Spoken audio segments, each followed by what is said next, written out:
Phone కొంచెం వెనకపోతుంది.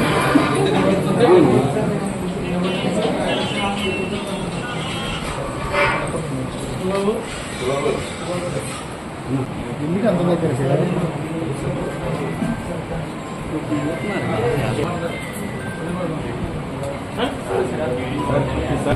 కూడా కొంచెం సహకరండి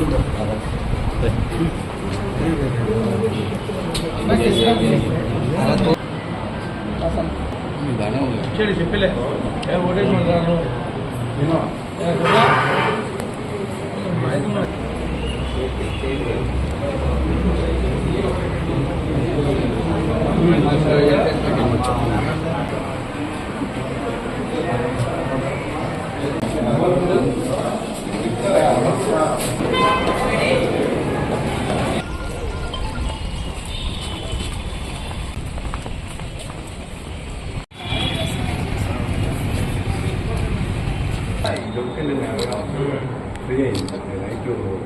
ప్లాన్ సంపుల్ కానీ సూపర్వైజర్ గారు తోసుకుంటూ దెబ్బలతో మనం వెళ్ళినప్పుడు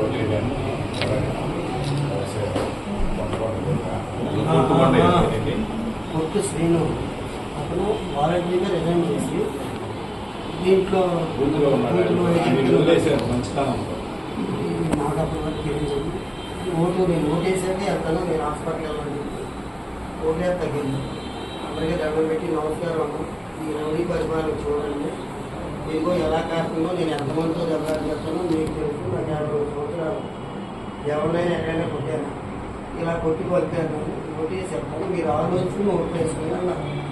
ఆ మాట అన్నందుకు ఇక రెచ్చిపోతాడు, ఎక్కడెక్కడ చూసుకోవాలి. మావాడు అడిగాడు బాగుందండి.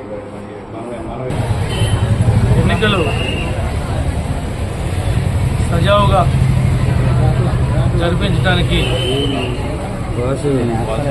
ఎన్నికల కమిషన్ కూడా ఎంతో కష్టపడాల్సినటువంటి పరిస్థితి వచ్చింది. తెలుగుదేశం, జనసేన, బీజేపీ నాయకులు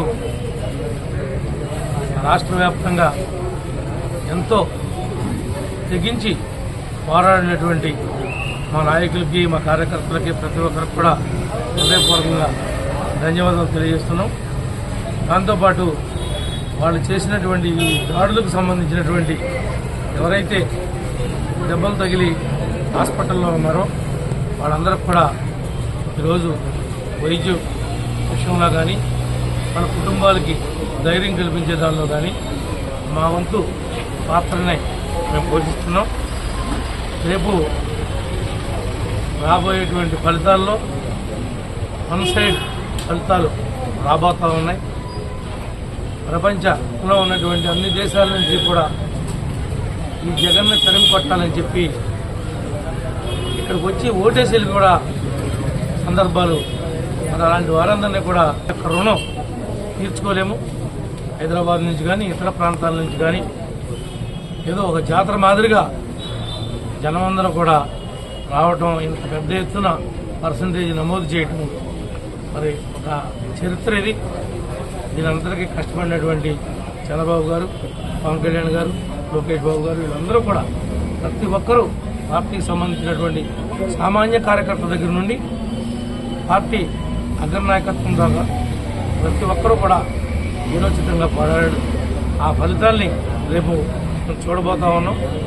ఎవరైతే ఎలాంటి ఎప్పుడూ లేని సంస్కృతి ఎలక్షన్లో దాడి చేసి భయపెట్టి బూతుల్ని క్యాప్చర్ చేసుకోవాలనేటువంటి దుర్మార్గమైనటువంటి ఆలోచనతో ఎన్నికలకు వెళ్ళారో వాళ్ళకి తగిన గుణపాఠం ఇప్పుడు ప్రజలు ఓటు రూపంలో చెప్పారు.